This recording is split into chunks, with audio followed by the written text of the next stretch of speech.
Hello மக்களே, காரணம் இந்து செம இன்ட்ரெஸ்டிங்காக போயிட்டுருக்கு. நம்ம இந்துவோட அப்பா அவங்க வீட்டை பார்த்த உடனே பயங்கரமாக அதிர்ச்சி ஆயிடுறாங்க. இந்த கிருபா வீட்டை பாராவே மாற்றி வச்சிருக்கான் அப்படின்னு தெரிஞ்ச உடனே நம்ம இந்து கிட்ட ஃபோன் பண்ணி சொல்லிடுறாங்க. இந்துவும் நம்ம கிருபாவை எதிர்த்து நிற்கும் போது கிருபாவும் அந்த ரூபாய் எல்லாத்தையுமே கெட்டுனாதான் இனிமே உங்களுக்கு அந்த வீடுன்னு சொல்லிட்டு ஒரு கட்டத்தில் திவாகரை வச்சு இந்துவோட அப்பாவை அப்படியே தள்ளி விடுறாங்க. அந்த இடத்துலயே நம்ம இந்துவோட அப்பா மயங்கி விழும்போது எல்லாரும் சேர்ந்து ஹாஸ்பிட்டல்ல அட்மிட் பண்ணும்போது நம்ம இந்துவோட அப்பாவுக்கு இப்போ உடனே ஆப்ரேஷன் பண்ணணும்னு சொல்லிடுறாங்க. அதுக்கு 2 லட்சம் ரூபா பணம் வேற வேணும்.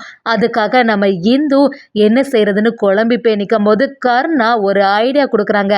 கருணாக்கு தான் நம்ம இந்து சூப்பராட்டு பைக் ஓட்டுவாங்கன்னு தெரியுமே. ஒரு பைக் ரேஸில் நம்ம இந்துவை நம்ம கருணா ஜெயிக்க வச்சுட்டாங்கன்னே சொல்லலாம். அந்த ரொக்க பரிசை வச்சு இந்து அவங்க அப்பா உயிரை காப்பாற்றினது மட்டும் இல்லாமல் கருணா உதவினால மறுபடியும் அந்த வீடு நம்ம இந்துவுக்கு கிடைக்குதுன்னே சொல்லலாம். வீடியோக்குள்ளே போகிறதுக்கு முன்னாடி நம்ம சேனலுக்கு சப்ஸ்கிரைப் பண்ணிடுங்க. அப்படியே பக்கத்தில் இருக்க பெல் ஐக்கனை கிளிக் பண்ணிடுங்க. அப்பதான் நான் போடுற வீடியோலாம் உங்களுக்கு நோட்டிஃபிகேஷனாக வரும். நம்ம இந்துவோட அப்பாவுக்கு அவங்க வீட்டு ஞாபகமாகவே இருக்கு. நம்ம வீட்டு நிலைமை இப்படி ஆயிட்டே, அந்த ரூபாவை திருப்பி கொடுத்தாதான் கிருபா வேற வீட்டை தருவேன்னு சொல்லியிருக்கான். இப்போ என்ன செய்யறதுன்னு சொல்லிட்டு யோசிச்சுட்டே அந்த பக்கமாக போகும்போது வீடை பார்க்குறாங்க. என்ன வீடு கதவெல்லாம் திறந்துருக்கு, அதுவும் நிறைய ஆட்கள் எல்லாம் வந்த மாதிரி இருக்கே அப்படின்னு சொல்லிட்டு நம்ம இந்துவோட அப்பா உள்ளே போய் பார்க்குறாங்க.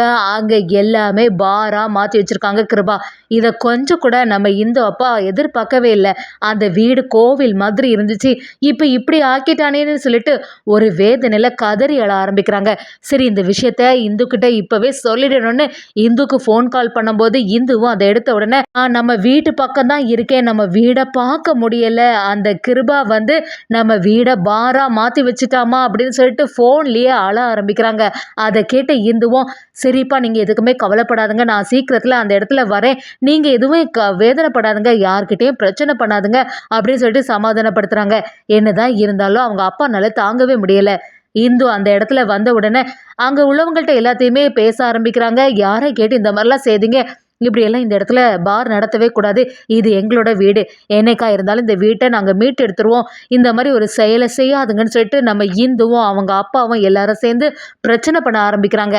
அந்த இடத்துல கிருபாவும் என்ன தேவையில்லாமல் இங்கே பிரச்சனை பண்ணிட்டு இருக்க, நான் தான் உங்ககிட்ட தெளிவாக சொல்லிட்டேனே, அந்த 10 லட்சம் ரூபாய் கைக்கு வர்றது வரைக்கும் இது என்னோட வீடு, இந்த வீட்டை நான் பாரா மாற்றுவேன், இல்லைனா என்னன்னாலும் செய்வேன், இது எனக்கு கண்ட்ரோலில் இருக்கக்கூடிய வீடு அப்படின்னு சொல்லிட்டு கிருபாவும் சத்தம் போட ஆரம்பிக்கிறாங்க. நம்ம இந்துவோட அப்பா எல்லாம் விடுற மாதிரி இல்லை, இந்த மாதிரி ஒரு செயலை செய்யாதுங்க, நீங்கள் செய்கிறதெல்லாம் பெரிய பாவம், அதான் ரூபாவை எப்படியாவது தந்துடலான்னு சொல்லியிருக்கோம்ல, கண்டிப்பாட்டு மீட் எடுத்துருவோம், அது வரைக்கும் இந்த வீடை இப்படிலாம் செய்யாதுங்கன்னு சொல்லிட்டு கதறி ஆரம்பிக்கிறாங்க. நம்ம இந்துவும் அவங்க அப்பாவை கைத்தாங்களா பிடிச்சி சரிப்பா எதுக்கும் இந்த இடத்துல இருந்து போயிடுவோன்னு சொன்னாலுமே நம்ம இந்துவோட அப்பாவும் பிரச்சனையை பெருசுப்படுத்திட்டே இருக்கும்போது கிருபாகரனும் திவாகர் என்னடா நீ பார்த்துட்டே இருக்க, அதான் நான் சொல்லியாச்சுல இதில் பார் தான் நடத்த போகிறேன், உங்களால் முடிஞ்சதை பார்த்துங்க, இப்போவே இவனை வெளியில் அடித்து துரத்து அப்படி சொல்லும்போது நம்ம திவாகரும் இந்துவோட அப்பாவை அப்படியே பிடிச்சி தள்ளி விடுறாங்க. அந்த இடத்துல இந்துவோட அப்பா மயங்கி விழுறாங்க. இதை நம்ம இந்து கொஞ்சம் கூட எதிர்பார்க்கவே இல்லை. கருணாவும் கிருபாவை எதிர்த்து நம்மளால எதுவுமே செய்ய முடியாதுன்னு சொல்லிட்டு ஃபீல் பண்ணிட்டு இந்துவோட அப்பாவை அப்படியே தூக்கிட்டு ஹாஸ்பிட்டலுக்கு கிளம்புறாங்க. அதே சமயத்தில் நம்ம இந்து ரொம்பவே ஃபீல் பண்ணிகிட்டு இருக்கும்போது ஹாஸ்பிட்டல்லையும் செக்கப் பண்ணிவிட்டு அவங்களோட உயிரை காப்பாற்றணுன்னா கண்டிப்பாக ஆப்ரேஷன் பண்ணி ஆகணும். ஏற்கனவே இவங்களுக்கு ஹார்ட்டில் பிரச்சனை இருந்திருக்கு, அதை பற்றி உங்களுக்கு தெரியாமல் இருந்திருக்கு. அது மட்டும் இல்லாமல் இந்த ஹார்ட்டில் நிறைய பிளாக்ஸ் வேறு இருக்குது, அதெல்லாம் சரி பண்ணணுன்னா இப்போவே நீங்கள் ஆப்ரேஷன் பண்ணணும் அப்படின்னு சொன்ன உடனே நம்ம இந்துவும் சரி டாக்டர், ஆப்ரேஷன் பண்ணதுக்கு எவ்வளோ செலவாகும்னு கேட்கும்போது அதுக்கு 2.5 லட்ச ரூபா கிட்ட வேணும் அப்படின்னு சொல்கிறாங்க.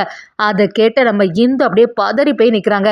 இந்துவும் அவங்களோட அக்காவும் ஜெயந்தியை நிற்கும் போது ஜெயந்தி இந்துக்கிட்ட சரி இந்து நீ கவலைப்படாத, எப்படியாவது அதை ரெடி பண்ணலாம் அப்படி சொல்லும்போது இந்துவும் வேறு என்னக்கா பண்ணுறது, ஏற்கனவே ரூபாவை கெட்ட முடியாமல் தான் அந்த வீட்டை கூட மீட் எடுக்க முடியாமல் இருந்துகிட்ருக்கோம், அப்படி இருக்கும்போது இப்போ வேறு அப்பாவுக்கு திடீர்னு இப்படி ஆயிட்டு ஆப்ரேஷன் பண்ணலைன்னா அப்பாவோட உயிருக்கு ஆபத்து வந்துடும்னு சொல்கிறாங்களே, இப்போ என்ன செய்கிறதுன்னு சொல்லிட்டு இந்து ரொம்பவே ஃபீல் பண்ணி அழ ஆரம்பிக்கிறாங்க.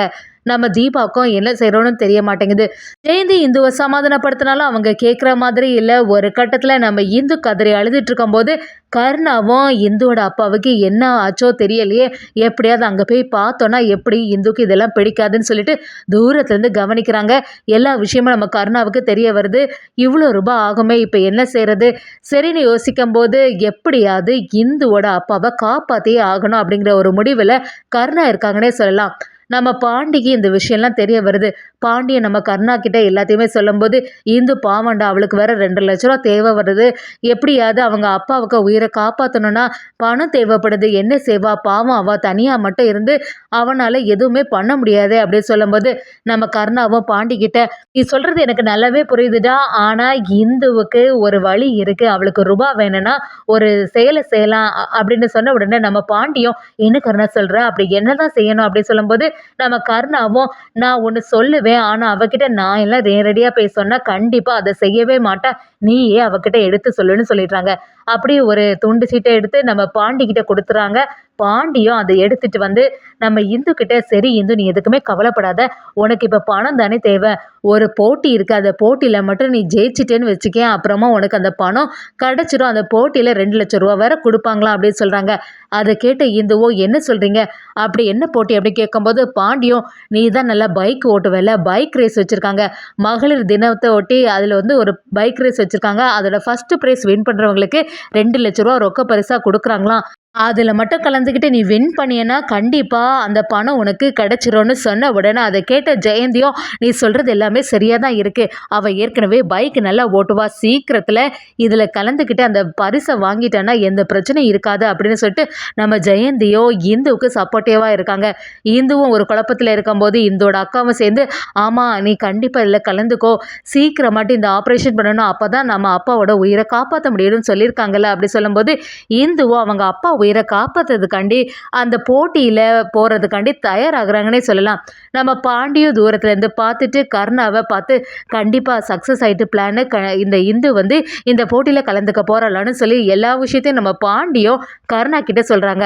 பாண்டி கருணா கிட்ட வந்து, "இந்த விஷயத்த நீயே சொல்லியிருந்தேன்னா நல்லா இருந்திருக்குமே." அப்படி சொல்லும்போது நம்ம கருணாவும், "இல்ல பாண்டி நீ சொன்னனால தான் அவளாவது கேட்டா. இது நான் சொன்னேன்னு வச்சுக்கயேன், கண்டிப்பா என் மேல கோபம் தான் பட ஆரம்பிச்சிருப்பா." அப்படின்னு சொல்ல ஆரம்பிக்கிறாங்க. அதே சமயத்துல நம்ம இந்துவும் அந்த போட்டிக்கு தயாராகுறாங்கன்னே சொல்லலாம்.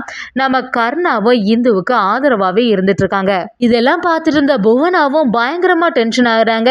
இது வரைக்கும் நடக்கிறது எதுவுமே சரியில்ல. கொஞ்ச நாளாவே இந்த கருணா மாமா எப்பவுமே இந்துவுக்கு சப்போர்ட்டிவா தான் இருந்துட்டே இருக்காங்க. இப்படியே போனா நம்ம வாழ்க்கை என்னத்துக்காகுது? எப்படியாவது கருணா மாமாவை மேரேஜ் பண்ணிடணும்னு சொல்லிட்டு ஒரு எண்ணத்துல இருந்தா, இந்த இந்துவை ஏத்துக்கிட்டாங்க போல இருக்கே. இதெல்லாம் சும்மாவே விடக்கூடாது அப்படின்னு சொல்லிட்டு ஒரு புவனா எண்ணத்துல இருக்காங்க. அதே சமயத்துல திவாகருக்கு இந்த விஷயம் எல்லாம் தெரிய வருது. இந்து இந்த போட்டியில எப்படியாவது ஜெயிக்கவே கூடாது. அதுக்கு நம்ம என்ன செய்யணுமோ அத மாதிரி ஒரு ஆப்பு வைக்கணும்னு சொல்லிட்டு திவாகர் ஒரு பிளான் பண்றாங்கன்னே சொல்லலாம். என்னதான் இருந்தாலும் நம்ம கர்ணா பக்கத்துல இருந்துட்டு இருக்க வரைக்கும் நம்ம இந்துவுக்கு எந்த பிரச்சனையும் வராது. இந்துவை இந்த போட்டியில ஜெயிக்க வைக்கிறாங்கன்னே சொல்லலாம். அதே சமயத்துல அந்த பணத்தை வச்சு இந்துவோட அப்பாவை காப்பாத்திடுறாங்க. நம்ம கருணாவும் இந்துவுக்கு எப்படியாவது இந்த வீட்டை மீட்டு கொடுக்கணும்னு சொல்லிட்டு கிருபாகரன் கிட்ட முறையாட்டு ஒரு உதவி கேட்குறாங்கன்னே சொல்லலாம்.